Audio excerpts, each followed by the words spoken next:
Good morning students. आज अपने 12th agriculture chemistry का चैप्टर नंबर 5 चल रहा है, जिसके अंदर अपन ने पिछली क्लास में बात कर ली थी। आपके अध्याय नंबर 5 के अंदर अपन ने पिछली क्लास में बात कर ली थी। पहले तो पाठ का नाम लिख लेते हैं अपन। अध्याय नंबर 5 मृदा अभिक्रिया चल रहा था अपने। मृदा अभिक्रिया के अंदर अपन ने पढ़ लिया था आपके कि पीएच से संबंध बात कर रहे थे अपन। पीएच किस प्रकार से उपयोगिता है पीएच की, इसके अंदर अपन ने बातें कर ली थी पीएच के अंदर कि मृदा पीएच से पिछली क्लास में बात की थी आपके पोषक तत्वों की उपयोगिता के बारे में, कि मृदा के अंदर जो पोषक तत्व होते हैं उनकी उपयोगिता को अपन किस प्रकार से समझ सकते हैं। तो उपयोगिता के अंदर अपन ने मृदा पीएच का महत्व पढ़ रहे थे। अपने चल रहा था मृदा पीएच का महत्व। तो मृदा पीएच के महत्व के अंदर अपन ने 1 नंबर पॉइंट की चर्चा की थी कि मृदा पीएच का पोषक तत्वों की प्राप्यता पर प्रभाव। मृदा पीएच का पोषक तत्वों की प्राप्यता पर प्रभाव पड़ रहे थे अपन। मृदा पीएच का पोषक तत्वों पर प्रभाव पड़ रहे थे, जिसके अंदर अपन ने शुरू किया था अपने पोषक तत्वों की प्राप्यता की बात कर ली थी कि नाइट्रोजन है किस पीएच पर उपलब्ध रहता है, फास्फोरस किस पीएच पर, जीवाणु, actinomycetes, potassium, sulphur, molybdenum, boron, ये सारे तत्व किस पीएच पर उपलब्ध रहते हैं। तो अपन ने सिंपल सी बात की थी कि मृदा का पीएच अगर उदासीन है, ज़्यादातर पोषक तत्व क्या होते हैं 6.5 से 7.5 पीएच के मध्य क्या होते हैं पीएच पर पोषक तत्व उपलब्ध रहते हैं। ये अपन ने बात कर ली थी पिछली क्लास के अंदर कि पोषक तत्व ज़्यादातर किस पीएच पर उपलब्ध रहते हैं आपके 6.5 से 7.5 के पीएच के मध्य पोषक तत्व ये उपलब्ध रहेंगे। तो अपन ने पिछली क्लास में ये बात कर ली थी। आज अपन बात करेंगे आपके सूक्ष्म जीवों की, या फिर कौन कौन से जो आपके उपलब्धता के आधार पर उपयोगिता है सूक्ष्म जीवों के लिए उपयुक्त पीएच के बारे में, या फिर सूक्ष्म जीवों की उपलब्धता पर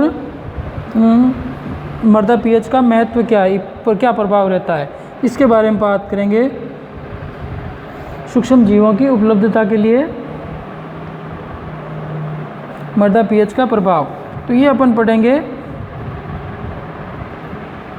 तो अपना आज का टॉपिक रहेगा अगला सूक्ष्म जीवों की उपलब्धता पर मृदा पीएच का प्रभाव।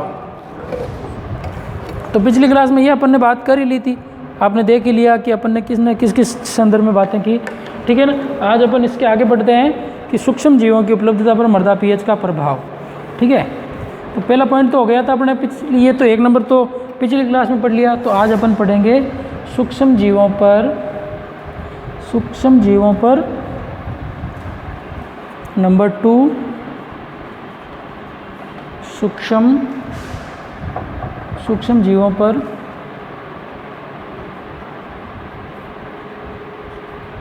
मृदा पीएच का प्रभाव।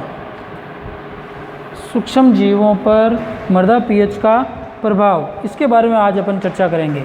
तो सूक्ष्म जीवों पर मृदा पीएच के प्रभाव के अंदर अपन बात करेंगे कि जैसे अपन ने कल बात की थी कि आपके जो नाइट्रोजन है, फास्फोरस है, इसके अलावा जैसे पोटेशियम है, सल्फर है, मोलिब्डेनम है, बोरोन है, ये जो क्या है पोषक तत्व है। इसके अलावा अपन ने बात की थी कल, मैंने आपको 2 चीज़ें बताई थी।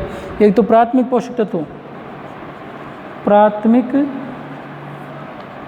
पोषक तत्व, और दूसरी अपने बात की द्वितीयक पोषक तत्व। कौन कौन से होते हैं, चलो एक बार बताओ मेरे को आप। द्वितीयक पोषक तत्व अपने दिमाग लगाओ, देखें एक बार कि प्राथमिक पोषक तत्व कौन से हैं और द्वितीयक पोषक तत्व कौन से हैं। कल अपन ने बात की थी इनके बारे में, प्राथमिक पोषक तत्व और द्वितीयक पोषक तत्वों के बारे में। प्राथमिक पोषक तत्व कौन से हो सकते हैं और द्वितीयक पोषक तत्व कौन से हो सकते हैं, है ना। तो बताया था मैंने, आपको याद है तो NPK, और द्वितीयक पोषक तत्व हैं SCA और Mg, ये क्या आपके द्वितीयक पोषक तत्व। N का मतलब क्या है, P का मतलब क्या है, K का मतलब क्या है, S का मतलब क्या है, Ca का मतलब क्या है और Mg का मतलब क्या है, ये तो आपको पता है, ये तो 8th क्लास की बात है। N nitrogen, P phosphorus, K potassium, S sulphur, calcium और मैग्नीशियम, ये अपन ने कल बात की। अब इनकी उपलब्धता की कल अपन ने बात कर ली कि ये आपके किस pH पर उपलब्ध रहते हैं, ज़्यादातर आपके इन दोनों की उपलब्धता आपके 6.5 से 7.5 के मध्य होती है, ये अपन ने बात कर ली थी पिछली क्लास में। आज अपन बात करेंगे कि सूक्ष्म जीवों के लिए उपयुक्त pH क्या है, जिससे वो मृदा को आसानी से उपलब्ध रहें, मृदा के अंदर उपलब्ध रहें, जो ये आपके पोषक तत्वों को आपके पादपों के लिए उपयोग के लिए परिवर्तित कर सके, पोषक ये पादपों के लिए वृद्धि के लिए उपयुक्तता से जिम्मेदार हों। तो उन पोषक तत्व वो किस प्रकार से उपलब्ध रहते हैं, इनके बारे में अपन ने पिछली क्लास में बात की थी। आज अपन सूक्ष्म जीवों की उपलब्धता के बारे में बात कर लेते हैं कि सूक्ष्म जीव किस प्रकार से उपलब्ध रहते हैं आपके। तो सूक्ष्म जीवों की उपलब्धता के अंदर आपके क्या है, मृदा pH में मृदा के अंदर पाए जाने वाले आपके सूक्ष्म जीव, वो उनकी सक्रियता को क्या करता है, आपके बहुत ज़्यादा मृदा pH प्रभावित करता है। अगर सूक्ष्म जीव अगर अच्छे से सक्रिय रहेंगे तो वो क्या करेंगे, आपके पोषक तत्वों की उपलब्धता को आसान कर देंगे, उपलब्ध उनकी प्राप्यता बढ़ा देंगे पादपों के लिए। और पादप को अगर उचित प्रकार से पोषण मिलेगा तो वो अच्छी वृद्धि करेगा, अच्छा उत्पादन करेगा। जैसे अपन पादपों की बात क्यों करें, अपने शरीर की बात करें, आपको अगर अच्छा भोजन मिलता है, अच्छी पालन पोषण मिलता है ना, तो आपका शरीर ग्रोथ अच्छे से करेगा, अच्छा हुआ निखरा हुआ रहेगा। लेकिन जैसे अपन देखते हैं कुछ बच्चे हैं जैसे दुर्भाग्यवश, उनको क्या होता है, अच्छा पोषण नहीं मिल पाता है, वो कुपोषण के शिकार हो जाते हैं, तो उनके शरीर की बनावट बदल जाती है और उनके ग्रोथ अच्छे से नहीं हो पाती है, उनका माइंड का विकास अच्छे से नहीं हो पाता है ना। तो इस प्रकार से शरीर का विकास अच्छे से नहीं हो पाता है। तो वही बात इसी के अंदर है कि सूक्ष्म जीवों पर मृदा pH का क्या प्रभाव होता है। तो उन सूक्ष्म जीवों की सक्रियता पर बहुत ज़्यादा प्रभाव होता है। इससे क्या हो सकता है, पादप की वृद्धि और फसल उत्पादन प्रभावित हो सकता है। सूक्ष्म जीव को अगर उचित pH नहीं मिलता है, उचित pH नहीं मिलता है, उचित pH नहीं मिलता है तो क्या होगा, तो सूक्ष्म जीव क्या करेंगे, फसल उत्पादन में। तो क्या होता है, एक तो फसल उत्पादन, और इसके अलावा आपके फसल उत्पादन के अलावा आपके दूसरा चीज़ है कि उसकी पादप की वृद्धि, फसल उत्पादन और पादप वृद्धि दोनों में क्या आ जाएगी, आपके कमी आ जाएगी। अगर उसको उचित pH नहीं मिलेगा तो इन दोनों के अंदर क्या आ जाएगी, आपकी कमी आ जाएगी। तो इसके लिए आपको क्या ध्यान रखना है कि आपके सूक्ष्म जीवों, ज़्यादातर सूक्ष्म जीव किस pH पर सक्रिय रहते हैं, इसकी एक अपन सारणी बनाकर भी समझेंगे। लेकिन आपको मैं पहले बता देता हूँ, ज़्यादातर पोषक तत्व या जो सूक्ष्म जीव हैं वो उनकी सक्रियता होती है आपके उदासीन पर।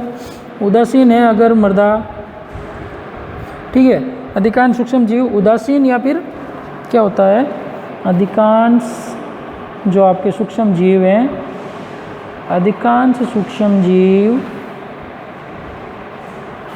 के लिए pH क्या होना चाहिए, या तो उदासीन, उदासीन किस pH कितने मान को कहते हैं अपन, 7 को, या तो उदासीन, या फिर वो मृदा क्या हो आपके हल्की क्षारीय, मतलब लगभग 7 से 8 के मध्य। हल्का क्षारीय मृदाओं में, क्षारीय मृदाओं में क्या होते हैं, सक्रिय रहते हैं, सक्रिय रहते हैं। तो अधिकांश सूक्ष्म जीव क्या होते हैं, उदासीन या फिर हल्की क्षारीय मृदाओं में क्या रहते हैं, आपके सक्रिय रहते हैं। तो इस प्रकार से अपन समझ सकते हैं कि अधिकांश सूक्ष्म जीव किस पर सक्रिय रहेंगे, आपके जो अगर pH का मान उदासीन है या फिर हल्का क्षारीय है। अगर pH का मान क्या हो जाए आपके, अगर pH का मान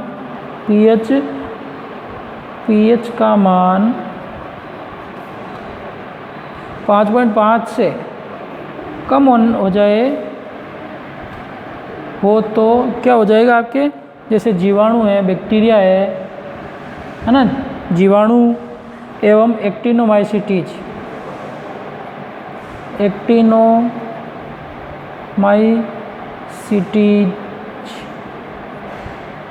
की सक्रियता क्या हो जाएगी, की सक्रियता कम हो जाएगी।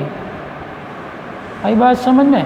तो सूक्ष्म जीवों के लिए क्या होना चाहिए, आपके पीएच का मान उदासीन होना चाहिए या फिर हल्का क्षारीय होना चाहिए। और तो इसके ऊपर तो ये सूक्ष्म जीव अच्छे से सक्रिय रहेंगे, और ये सक्रिय रहेंगे तो क्या हो जाएगी, पादप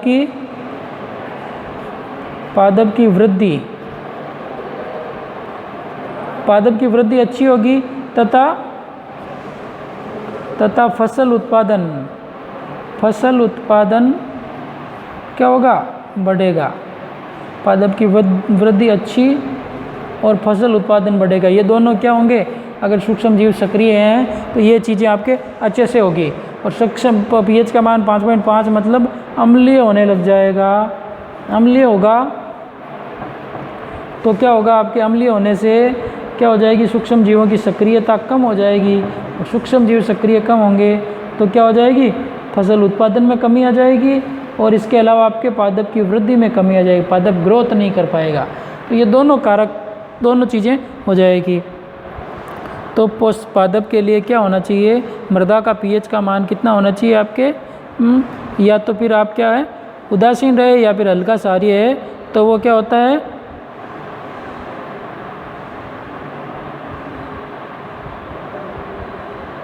तो उदासीन होता है तो उनके लिए क्या होगा, आपके अच्छा रहेगा। इसके अलावा जैसे अपन ने बात की थी कल नाइट्रोजन स्थिरीकरण की, पहले ये मिटा दूँ, नाइट्रोजन स्थिरीकरण की बात करें अपन तो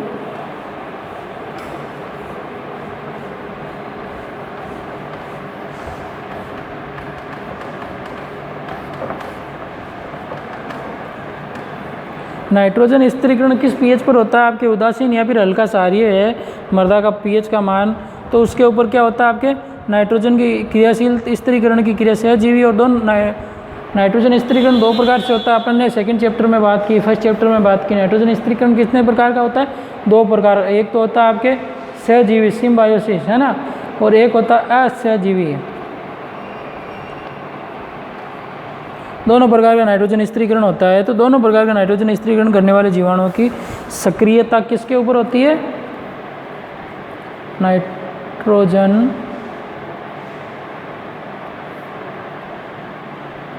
स्थिरीकरण की सक्रियता किस पीएच पर, उदासीन पीएच पर या फिर हल्का क्षारीय, हल्की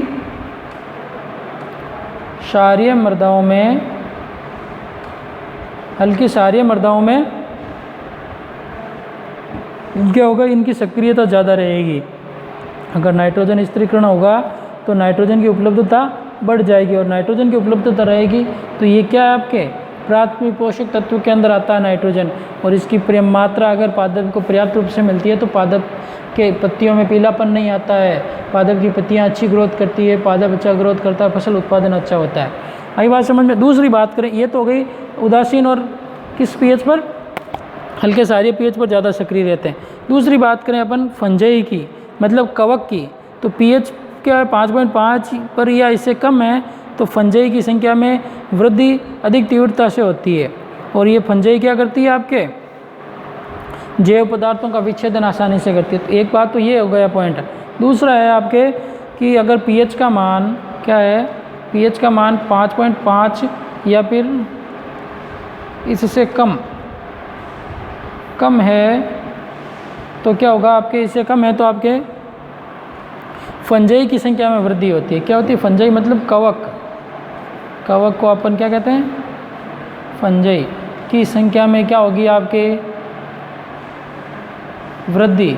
और वृद्धि होने से क्या होगा, आपके वृद्धि होगी, और ये वृद्धि क्या करेगी, जैव पदार्थों का विच्छेदन करती है। और विच्छेदन से क्या होता है, ह्यूमस का निर्माण होता है, जिससे क्या होता है, आपके ये पादप अच्छी ग्रोथ करता है। तो पीएच 5.5 से आपके फंजाई अच्छा ग्रोथ करती है, ये एक फ़ायदा है। अगर फंजाई विच्छेदन अच्छे से करेगी, है ना, तो विच्छेदन अच्छे से करेगी तो क्या होगा, फंजाई अम्लीय मृदाओं में जैव पदार्थों का विच्छेदन क्या करती है, अच्छा करती है, विच्छेदन का कार्य करती है। कौन, कवक जैव पदार्थों के विच्छेदन का कार्य करती है। तो आगे बात समझ में, अगर पीएच का मान क्या है, उदासीन और हल्का क्षारीय है, तो वहाँ पर नाइट्रोजन का स्थिरीकरण अच्छे से होता है। और पीएच का मान 5.5 या इससे कम हो जाता है तो कवक की संख्या में वृद्धि होती है। और कवक क्या करते हैं, जैव पदार्थों का विच्छेदन अच्छा करता है। किस मृदा के अंदर? अम्लीय मृदा में, है ना, अम्लीय मृदा में विच्छेदन अच्छा करता है। तो इस प्रकार से भी अपन समझ सकते हैं अम्लीय मृदा के अंदर विच्छेदन की क्रियाशीलता को। और सूक्ष्म जीवों के लिए सबसे उपयुक्त पीएच कौन सा होगा आपके? अगर अपन सूक्ष्म जीवों की बात करें तो सूक्ष्म जीवों के लिए उपयुक्त पीएच होता है आपके कौन सा? उपयुक्त पीएच है आपके 6 से 7 के मध्य। मतलब क्या है? हल्का सा अम्लीय या फिर उदासीन पीएच जो क्या है आपके सूक्ष्म जीवों के लिए उपयुक्त पीएच होता है। और अधिकतर पौधों की वृद्धि उदासीन पीएच पर क्या होती है? अधिक होती है। तो पौधों की वृद्धि के लिए भी क्या होता है आपके? उदासीन पीएच अच्छा रहता है ये। तो इस प्रकार से भी अपन समझ सकते हैं कि पौधों की वृद्धि के लिए उदासीन पीएच अच्छा रहेगा आपके, और पादप अच्छे से ग्रोथ करेगा। और अम्लीय या फिर क्षारीय मृदाओं में क्या होता है? पादप की वृद्धि रुक जाती है। दूसरी तरफ कुछ पौधों की वृद्धि क्या होती है? अम्लीय क्षारीय मृदाओं के लिए भी उपयुक्त रहती है। तो अपन क्या समझ सकते हैं कि सूक्ष्म जीवों पर मृदा पीएच के प्रभाव की बात करें अपन, तो सूक्ष्म जीवों पर मृदा पीएच के प्रभाव के अंदर आपके कि पादप वृद्धि कब करता है? पहली बात तो सूक्ष्म जीवों के लिए कौन सा पीएच अधिक उपयोगी रहता है? उदासीन और हल्का क्षारीय पीएच। ये अपन ने शुरू में बात कर ली। अम्लीय मृदाओं में कौन ज़्यादा वृद्धि करता है? आपके फंजाई, जो क्या करती है? जैव पदार्थों का विच्छेदन अच्छे से करती है। यह भी एक अच्छी बात है। दूसरी बात, सूक्ष्म जीवों के लिए उपयुक्त पीएच कौन सा रहेगा? आपके 6 से 7। पादप की वृद्धि के लिए कौन सा पीएच है? उदासीन पीएच अच्छा रहता है। मतलब पीएच का मान 6 से 7। कुछ मिटा दूँ ये चीज़ें तो। अब क्या होता है, कुछ पादपों के लिए या फिर कुछ सूक्ष्म जीवों के लिए आपके पीएच का मान अगर कितना रहे? सूक्ष्म जीवों के लिए पीएच का मान आपके अगर 6 उदासीन या फिर हल्का क्षारीय है तो वो पौधे अच्छी वृद्धि करते हैं। मिटा दूँ ये?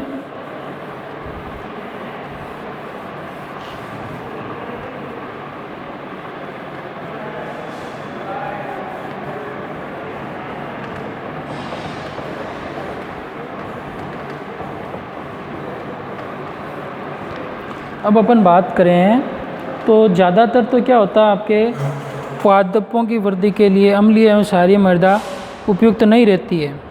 क्या होती है? बहुत अधिक अम्लीय है या फिर क्षारीय होती है तो पौधों की वृद्धि रुक जाती है। आई बात समझ में? अगर मृदा पीएच अम्लीय या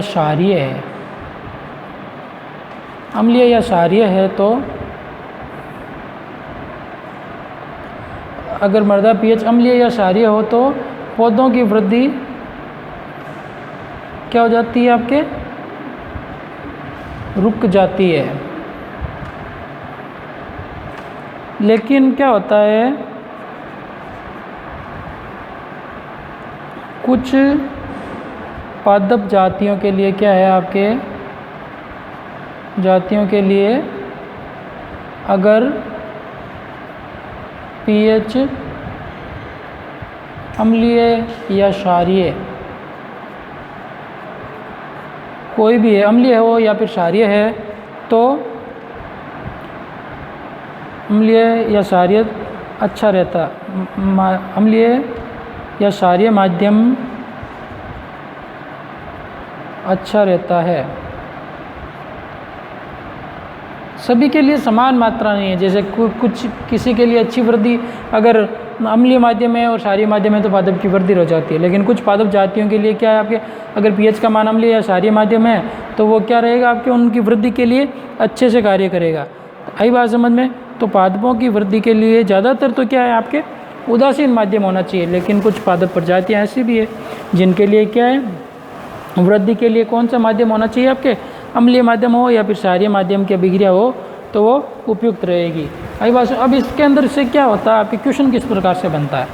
आपके क्वेश्चन ये बन सकता है, जैसे फंजई है, अभी अपन ने बात की कि फंजई किस पीएच पर ज़्यादा जैव पदार्थों का विच्छेदन करती है, कि वो आपके अम्लीय माध्यम में। तो ये क्वेश्चन बन सकता है कि अपन को पता है, अपन ने ज़्यादातर पढ़ी है कि आपके जो सूक्ष्म जीव हैं वो किस पीएच पर, उदासीन पीएच पर ज़्यादा कार्य करते हैं। ये अभी अपन ने पढ़ा, ज़्यादातर निष्कर्ष यही निकलता है उदासीन पीएच पर अच्छी ग्रोथ करता है। लेकिन एक फंजई है की जातियाँ हैं जो क्या करती है, अम्लीय माध्यम में क्या करती है, जैव पदार्थों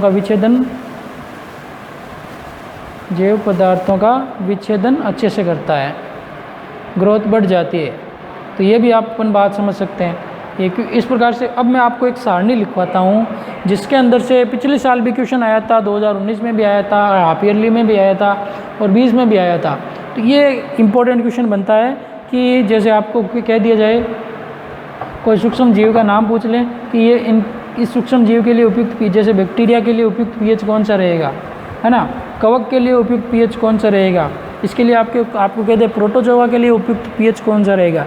तो एक सारणी बताता हूँ मैं आपको, जिसके द्वारा आपको आसानी रहेगी उपयुक्त पीएच पहचानने की, और जो आपको याद करनी पड़ेगी। इंपॉर्टेंट है, एक नंबर के क्वेश्चन बनते हैं इस बार। जैसे अपन ने अभी सारणी बनाई थी ना पिछली क्लास में, वैसे इसी के अंदर अपन एक सारणी बनाते हैं सूक्ष्म जीवों के लिए उपयुक्त पीएच की। वो आपके लिए इम्पोर्टेंट रहेगी, वो आपके लिए क्या है, कारगर साबित होगी और अच्छे से, ठीक है ना। तो अपन एक सारणी बना लेते हैं, ठीक है, जो पीएच की उपयुक्त पीएच की, सूक्ष्म जीवों के लिए उपयुक्त पीएच की उपलब्धता को दर्शाती है। तो इसको मैं मिटा दे रहा हूँ आपके लिए, ठीक है। सूक्ष्म जीवों के लिए उपयुक्त पीएच के संबंध में एक सारणी दी हुई है जो मैं आपको बना के बता रहा हूँ, जो आपके लिए क्या होगी, फ़ायदेमंद रहेगी। सूक्ष्म जीवों के लिए उपयुक्त पीएच की एक सारणी दी हुई है जो आपके लिए मैं बना दे रहा हूँ। सूक्ष्म जीवों के लिए उपयुक्त पीएच, सूक्ष्म जीवों के लिए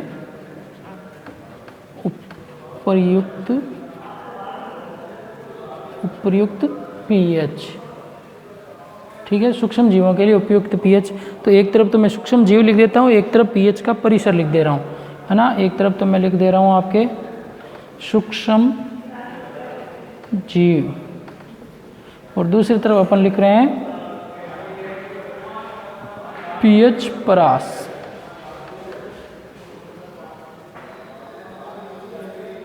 आगे बात समझ में। तो एक तरफ तो अपन ने सूक्ष्म जीव लिख लिया, दूसरी तरफ अपन ने पीएच का मान लिख लिया, ठीक है ना। अब इस तरफ सूक्ष्म जीव, उसके लिए एक पीएच की परास कितनी उपलब्ध रहे तो वो उसके लिए फ़ायदेमंद है, इसके बारे में बात कर लेते हैं। तो सबसे पहले अपन बात कर लेते हैं जीवाणु की, है ना, फिर उसके बाद में एक्टिनोमाइसीटीज। तो इस प्रकार अपन लिखते जाते हैं आपके लिए। इसके अंदर मैं क्रम संख्या लिख दे रहा हूँ। नंबर 1 है आपके सूक्ष्म जीव के अंदर बैक्टीरिया, या फिर इसको अपन जीवाणु कह सकते हैं, है ना, बैक्टीरिया। तो बैक्टीरिया के लिए आपके लिए उपयुक्त पीएच रहेगा कौन सा, अगर पीएच का मान 6 से 7.5 के मध्य है तो वो उसके लिए उपयुक्त प्रकार का पीएच है। आई बात समझ में। उसके अंदर वो अच्छे से ग्रोथ करेगा और वो उसके लिए अच्छा रहेगा। दूसरी बात करें अपन एक्टिनोमाइसीटीज की,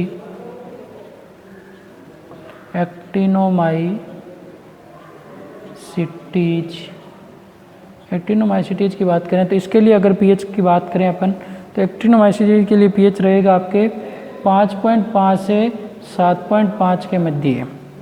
कितना रहेगा, 5.5 से 7.5 के मध्य अगर पीएच की परास है तो वो क्या है, एक्टिनोमाइसीटीज के लिए आपके लिए अच्छे से उपलब्ध रहेगा पीएच। आगे बात समझ में। अपन दूसरी बात करें नंबर 3 पे, नंबर 3 पे है आपके कवक। कवक को अपन क्या कह सकते हैं, फंजई। फंजई के लिए आपके उपयुक्त पीएच रहेगा जो है आपके 3 से लेकर अगर 9 के मध्य पीएच का मान है तो वहाँ पर आपके फंजई बहुत अच्छी ग्रोथ करेगी। फंजई का पीएच का मान कितना, अगर 3 से 9 के मध्य है तो वो अच्छे से ग्रोथ करेगी। अपन ने बात की अम्लीय माध्यम में भी फंजई अच्छे से ग्रोथ करती है। अगला है आपके नंबर 4, अपन बात करें तो शैवाल। शैवाल को अपन क्या कह सकते हैं, एल्गी। तो एल्गी आपके किस पर ग्रोथ करेगी, एल्गी किस पर हो रही है,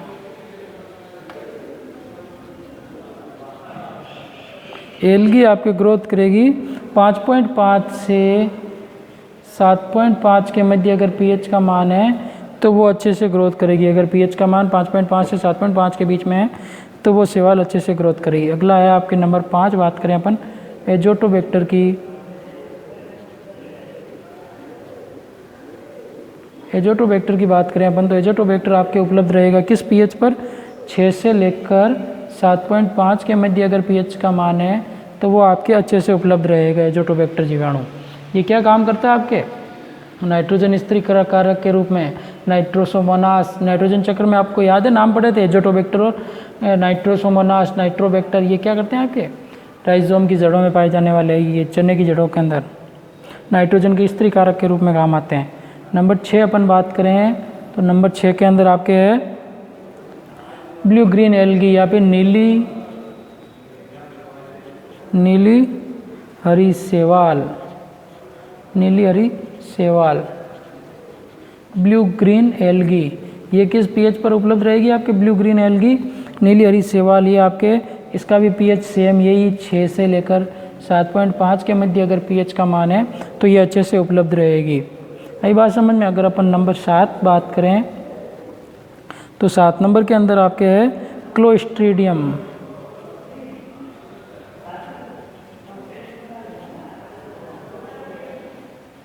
क्लोस्ट्रीडियम ये जीवाणु आपके किस पीएच पर, 3 से लेकर 7.5 के मध्य उपलब्ध रहेगा।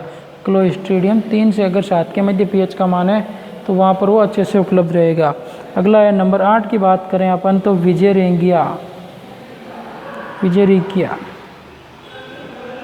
तो ये आपके किस पीएच पर उपलब्ध रहेगा, आपके ये भी आपके 3 से लेकर 9 पीएच के ऊपर अच्छे से उपलब्ध रहेगा विजेरिंगिया। और लास्ट है आपके, दिख रहा होगा ना आपको, तो लास्ट है आपके प्रोटोजोआ। नंबर 9 है आपके प्रोटोजोआ। तो प्रोटोजोआ उपलब्ध रहेगा आपके किस पीएच पर, प्रोटोजोआ किस पीएच पर उपलब्ध रहेगा, ये आपके 6 से लेकर 8 पीएच का मान है तो वहाँ पर ये अच्छे से उपलब्ध रहेगा। दिख रहा है प्रोटोजोआ, प्रोटोजोआ है, नाम लिखा हुआ है प्रोटो, ऊपर लिख दे, साइड में लिख दे रहा हूँ, चलो कोई बात नहीं, नहीं दिख रहा हो तो प्रोटोजोआ। इसके लिए पीएच की परास कितनी है, 3 से लेकर 8 के मध्य। बाकी सारी तो दिख रही है आपको। प्रोटोजोआ के लिए क्या है, 3 क्या 6 से लेकर 8 के मध्य है ना, 6 से लेकर अगर 8 के मध्य पीएच का मान है तो वो अच्छे से उपलब्ध रहेगा। तो इस प्रकार से सूक्ष्म जीवों के लिए उपयुक्त पीएच का मान कितना है, जो मैंने बता दिया आपको। सूक्ष्म जीवों के लिए उपयुक्त पीएच के बारे में सारणी बनाकर बता दी आपको पूरी डिटेल से कि उसके अंदर किस सूक्ष्म जीव के लिए कितना पीएच अगर उपलब्ध रहेगा तो वो उसके लिए अच्छे से रहेगा। तो आपके लिए सूक्ष्म जीव के अंदर बैक्टीरिया के लिए उपलब्ध रहेगा आपके 6 से 7.5 के मध्य अगर पीएच का मान है तो वो सूक्ष्म जीवाणु के लिए बहुत अच्छी ग्रोथ करेगा और पादप के लिए अच्छे से वो वृद्धि कराने में जिम्मेदार है। एक्टिनोमाइसिटीज के लिए पीएच का मान अगर 5.5 से 7.5 के मध्य है तो वो आपके लिए अच्छा रहेगा। ये सारणी आप इम्पोर्टेंट लगा लो और ये लिख के याद कर लो, आप अपने कमरे के अंदर चिपका लो कागज़ पे लिख के, क्योंकि इनमें से 1 नंबर का क्वेश्चन हर साल आता है। 1 नंबर का क्वेश्चन आपके आता है हमेशा। या तो एक सारणी और बताऊंगा मैं आपको, 3 टेबल है आपके, 3 सारणी है जिसके अंदर ये पीएच के मान है, तो वो पीएच में से हमेशा क्वेश्चन आता है ना। एक तो कल बता दी, एक आज बता दी, एक कल की क्लास में, अगली क्लास में बताऊंगा मैं आपको, जिसके अंदर आपको सूक्ष्म जीवों के लिए उपयुक्त पीएच का मान दर्शाना है।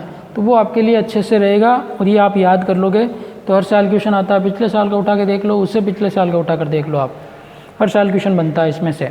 तो एक्टिनोमाइसिटीज के लिए उपयुक्त पीएच कितना है, 5.5 से 7.5 के मध्य। कवक के लिए उपयुक्त पीएच अपन ने कहा कवक अम्लीय माध्यम में भी अभिक्रिया कर सकता है, जैव पदार्थों का विच्छेदन कर सकता है, तो उसके लिए पीएच का मान 3 से 9 के मध्य अगर पीएच है तो वो उसके लिए बहुत ही अच्छा रहेगा। अगर अपन बात करें शैवाल की, तो शैवाल के लिए 5.5 से 7.5 मतलब उदासीन पीएच पर वो अच्छे से ग्रोथ करता है। एजोटोबैक्टर भी उदासीन पीएच पर मतलब 6 से 7.5 के मध्य अच्छे से ग्रोथ करता है। नीली हरित शैवाल या ब्लू ग्रीन एल्गी ये क्या करती है आपके 6 से 7.5 के मध्य अच्छे से ग्रोथ करती है। अगली बात क्लोस्ट्रीडियम जो क्या करती है आपके 3 से 7.5 के मध्य अच्छे से ग्रोथ करती है। क्लोस्ट्रीडियम भी पीएच का मान अगर 3 है और 7.5 के बीच में है तो वो अच्छे से ग्रोथ करेगा। अगली बात करें अपन विजयरिंगिया जो है आपके 3 से 9 के मध्य अच्छे से ग्रोथ करता है विजयरिंगिया, है ना, 3 से लेकर 9 के मध्य अच्छे से ग्रोथ करता है। अगर लास्ट अपन ने बात की प्रोटोजोआ जो आपके क्या है 6 से लेकर 8 के बीच में पीएच का मान है तो वो क्या करेगा आपके अच्छे से ग्रोथ करेगा। तो इस प्रकार से अपन सूक्ष्म जीवों के पीएच के बारे में, परास के बारे में अपन ने बात की कि सूक्ष्म जीवों के लिए उपयुक्त पीएच कितना रहेगा और वो किस प्रकार से ग्रोथ करता है ना। तो उपयुक्त पीएच ज़्यादातर सूक्ष्म जीव क्या होते हैं आपके किस पीएच पर अच्छे से ग्रोथ करते हैं। पीएच अगर उदासीन है तो उसके ऊपर वो क्या करेंगे अच्छे से ग्रोथ करेंगे। अगर पीएच का मान उदासीन है तो वो अच्छे से ग्रोथ करेंगे। तो इस प्रकार से आज की क्लास में अपन ने आपके पीएच सूक्ष्म जीवों के पीएच के बारे में, ये सारणी इंपॉर्टेंट है, अच्छे से याद कर लें, इसके बारे में बात कर ली है आपके। ओके, गुड लक, धन्यवाद। आज की क्लास में आप इतनी बात करेंगे, इसके आगे अपन अगली क्लास में बात करेंगे।